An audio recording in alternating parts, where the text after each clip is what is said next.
Hace unas semanas hice un video en el que hablaba de los simuladores México versus los simuladores Argentina. En él mencionaba que la versión mexicana no era tan mala como muchos piensan, poniéndola al nivel de La Rosa de Guadalupe, pero dejé en claro que la versión argentina era por mucho la mejor, no solo de esas dos, sino de todas las versiones que se han hecho de dicha serie. Aún así hubo mucha gente que no entendió o no quiso entender el cometido del video y pensó que mi intención era decir que la versión mexicana era mejor.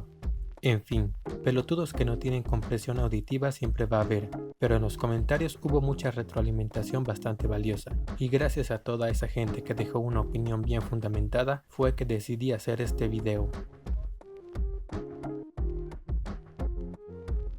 Es cierto que yo dije que la versión mexicana de los simuladores no era tan mala como muchos decían, pero nunca dije que fuera perfecta. De hecho, esta tiene muchos defectos. Hoy vamos a ver en qué falló esta versión analizando ciertos aspectos de la misma. Empecemos mencionando que Los Simuladores México se estrenó en 2008, mientras que la serie original se emitió del 2002 al 2004, o sea que esta segunda tuvo 4 años desde el final de la versión original para preparar una nueva visión del programa, lo cual lamentablemente no se nota en el producto final. En el video anterior hablé de la personalidad de los 4 simuladores. Puedes verlo si quieres, pero por ahora solo diré que el cast no era tan terrible, aunque tampoco era impresionante. Como ya he dicho, Tony Dalton es el mejor de todos. Los demás están meh. Una cosa que influencia bastante la forma en la que una producción audiovisual se realiza es el entorno en el que ésta lo hace. México no es un país actualmente conocido por su buen cine, a diferencia de Argentina. Lo mejor que este país ha tenido ha sido la siempre mencionada época de oro del cine mexicano, que se dio de 1930 a 1969. Las grandes estrellas de este tiempo fueron Pedro Infante, Jorge Negrete, María Félix, Cantinflas, Tintán, solo por mencionar algunos. Pero después de eso no hubo una era en la que nuestro cine destacara mundialmente. En los 70s y 80s apareció el cine de ficheras, un tipo de segunda vuelta del cine de rumberas, género que tuvo su auge en la época de oro. A pesar de que esta nueva oleada tuvo un éxito en el país, no se comparaba con lo ocurrido décadas antes. A finales de los 80 el género iba en decadencia y se volvía repetitivo. Las películas se basaban en poner a modelos y vedettes en poca ropa, más que en seguir una línea narrativa interesante. Y fue a principios de los 90 que surgió un movimiento que más tarde se conocería como el nuevo cine mexicano, que muchos dicen que continúa hasta el día de hoy, aunque realmente su auge fue en los años 90 y la primera mitad de los años 2000. Después nuevamente el cine tomó otro rumbo. Las comedias románticas empezaron a monopolizar la producción nacional, y esto no representa un problema en sí. Lo malo del asunto es la calidad. Para la industria era mejor que una película vendiera boletos al por mayor sin importar si esta era buena o no, y al público hay que darle lo que pida. Esto lo entendieron los realizadores de inmediato y comenzaron a producir cientos de películas con estas características. Pero, ¿qué es lo que pide el público? Bueno, aquí tenemos nuevamente que remontarnos unas décadas atrás. Las telenovelas fueron otro producto que reinó en México por muchos años, y aunque no nacieron en nuestro país, fue aquí donde se produjeron grandes obras que llegaron a toda Latinoamérica. Al principio las telenovelas no eran muy diferentes del cine que se hacía en México, pues las primeras se produjeron durante la época dorada. Después de que el cine bajara su popularidad, el público comenzó a consumir telenovelas porque éstas mantenían una buena calidad y se entregaban en un formato más cómodo. Fue entonces que la población se comenzó a acostumbrar a ver estas producciones. Y cabe aclarar que cuando se habla de este tipo de telenovelas, no nos referimos a los bodrios que podemos ver el día de hoy, sino a producciones como El Derecho de Nacer, Los Ricos También Lloran, Cuna de Lobos y El Maleficio, siendo esta la primera telenovela de terror en la historia.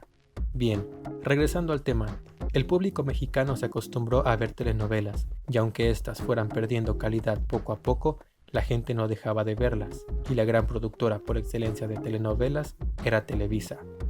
No solo de telenovelas, sino de casi todo el contenido que se emite por televisión en México. Por eso, cuando se decidió comprar los derechos para producir una versión mexicana de Los Simuladores, Televisa fue la opción. Como mencionamos en el video anterior, la calidad de la serie mexicana en cuanto a video y audio es por mucho superior a la argentina, sobre todo porque Televisa tenía todo el presupuesto para hacer lo que quisiera. Un ejemplo podemos verlo en el episodio del Pacto Copérnico. En la versión original el trato se hace en una estación de tren, mientras que la versión mexicana se hace en el Estadio Azteca.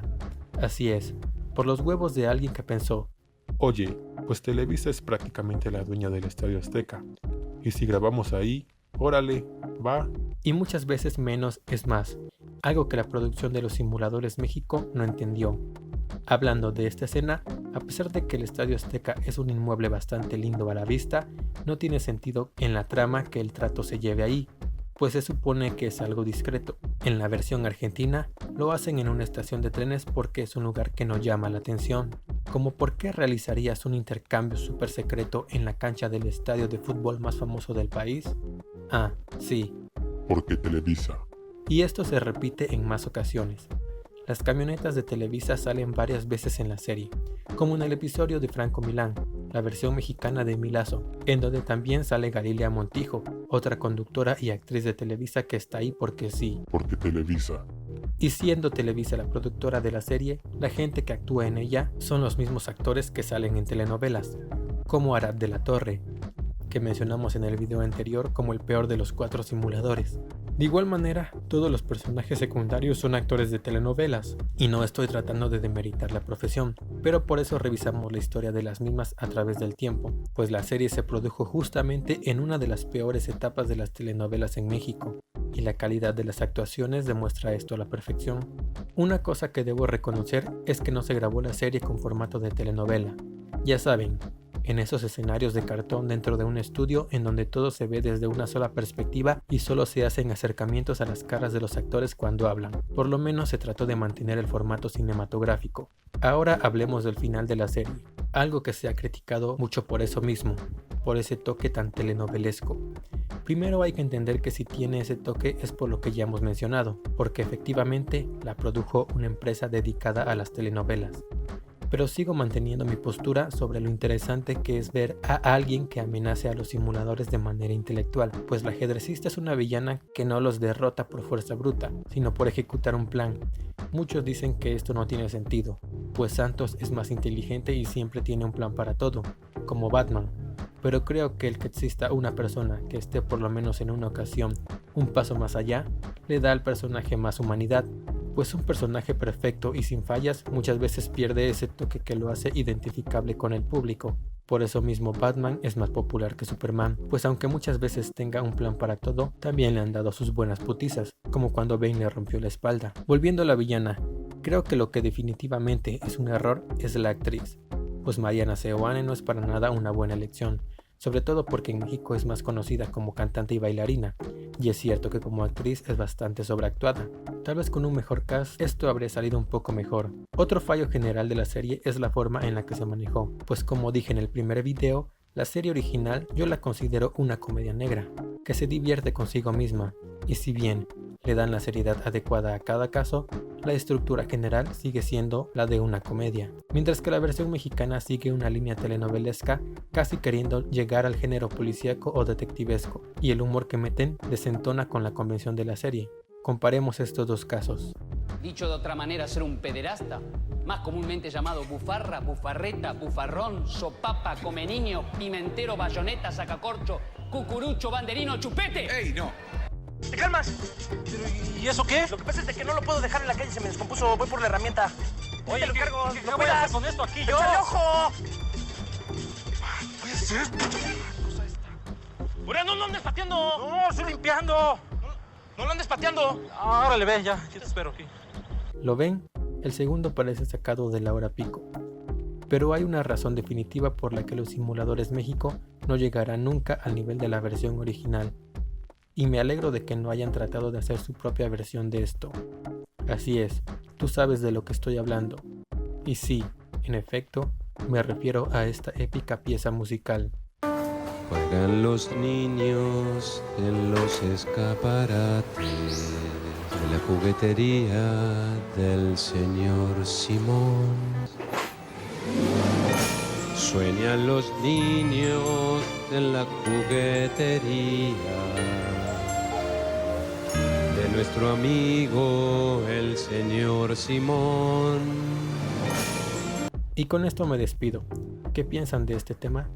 Déjame tu comentario si te gustó el video y por favor suscríbete y dale a la campana de notificaciones. Me ayudarías mucho. Yo me voy esperando tu comentario y te veo en el próximo video si es que hay.